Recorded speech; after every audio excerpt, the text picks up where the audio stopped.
கூட்ட நெருக்கடி அப்படிங்கிறத அந்த இடத்த வச்சுதான் நம்ம புரிஞ்சுக்கணும்.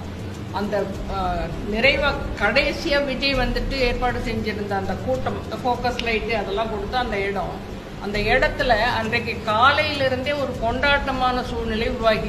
எவ்வளவு மேடம் அந்த ரஃபா அமௌண்ட் எவ்வளவு, எத்தனை ஆயிரம்? ஆக்சுவலா விஜய் அங்க வந்து சேரும் பொழுது கிட்டத்தட்ட ஒரு 30,000 மக்கள் இருந்திருக்காங்க. நீங்க அந்த இடத்தை பார்த்தாதான் புரியணும். சரியான இடம் தானா? சொன்னீங்க ராங் சைட்ல வந்துட்டாரு. அது ஒரு, ஆனா விஜயோடைய வாகனத்தை கிட்டத்தட்ட அங்க மேம்பாலத்துல இருந்து ஒரு டிஎஸ்பி தான் வழி நடத்தி கூட்டு வந்தாரு அப்படின்றாங்க. அப்ப டிஎஸ்பி தானே, காவல்துறை தானே அவரை ராங் சைட்ல கூட்டு வந்திருக்கு. இல்ல இது காவல்துறையே தேவைப்படுத்துறாங்க. வண்டியை வந்து நீங்க சொன்னது கரெக்ட். வெறும் அந்த கரூர் ஈரோடு ரோட்ல மட்டும் அவங்க ராங் சைடு எடுக்கல, இந்த ரவுண்ட் டேனலயே அவங்க ராங் சைடு எடுத்துறாங்கன்றது நீங்க சொல்றது சரி. ஆனா காவல்துறை அறிவுறுத்தி அவங்க அதை செய்யல. அவங்க தானே கூட்டு வராங்க. இல்ல கூட்டம் காட்டுறதுக்காக தான் இப்படி பண்ணாரு அப்படின்னு சொல்லிட்டு அது மக்கள் சொன்னாங்களா, உங்களுடைய கருத்தா? மக்கள் சொன்னது. அதாவது நீங்க குறிப்பிட்டிருக்கீங்களா இந்த அறிக்கையில? பெரும்பாலானவர்கள் வந்து ரசிகர்களாக தான் அங்க போயிருக்காங்க. ஏன்னா நிறைய திமுக காரங்க பார்ட்டிசிபேட் பண்ணிக்கிறாங்க, அதிமுக இருந்திருக்கிறாங்க, ஏன் விஜயகாந்த் கட்சியில இருந்தவங்க கூட அங்க போயிருக்கிறாங்க. போய் தினம் வந்து மேடம், நான் கேட்கிற கேள்வி அதுல ரெக்கார்ட் பண்ணிருக்கீங்களா? அது மாதிரி அதனுடைய ரெக்கார்ட் பண்ணிருக்கீங்களா? அந்த ரிப்போர்ட்ல இருக்கிறதெல்லாம் அந்த ரெக்கார்ட் ஆன விஷயம் தான். இல்ல, அந்த டெத் மட்டும் பத்தி தான் இருக்கு.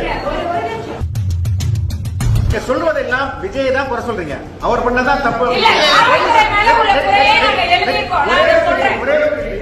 ஆம்புலன்ஸ் வந்தது, இடையூறு வேணுமென்றே ஆம்புலன்ஸ் அனுப்பப்பட்டது செய்தி வந்தது, அதை பத்தி நீங்க பேசுறீங்களா?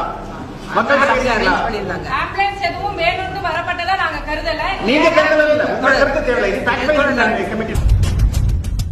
இல்ல கேள்வி இல்ல ஃபர்ஸ்ட் இத சொல்லுங்க. முதல்வர் பேசப்படுதா? நேத்து முதல்வர் பேசப்படல அப்படின்றது, அதனால தான் நான் திருப்பி கேட்கிறேன். வலைதளங்கள் எல்லாம் வந்து இந்த வந்துட்டாரு, அது நாமக்கல்ல பேசிட்டாரு, கிளம்பிட்டாரு, வந்துட்டு இருக்காங்க. சீரிய மக்கள் வந்து அப்படி கையில பார்த்துட்டே எல்லா தொலைக்காட்சியும் லைவ் போட்டுட்டு இருக்காங்க. எல்லாருக்கும் தெரியும் விஜய் எங்க இருக்காரு. போஸ்ட்மார்டம் பத்தி ஏதாவது கேட்டீங்களா? உங்களுக்கு போஸ்ட்மார்டம் ரிப்போர்ட் கொடுத்தாங்களா? எப்படி இவ்வளவு குயிக்கா வந்து இவ்வளவு பாடியை போஸ்ட்மார்டம் பண்ணாங்க? அதற்கான தேவை என்ன இருக்கு?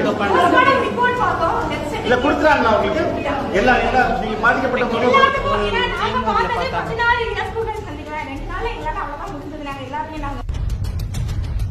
தாவேகா தரப்புல என்ன சொல்லப்படுதுன்னா, அவங்க இந்த விசாரணைக்கு என்ன இங்க வந்து வேண்டுமென்றே வெளியாட்கள் அனுப்பப்பட்டாங்க, அவர்கள் வந்து கத்தியால கிழிச்சாங்க, எங்களுக்கு வேணும்னு அவங்க தான்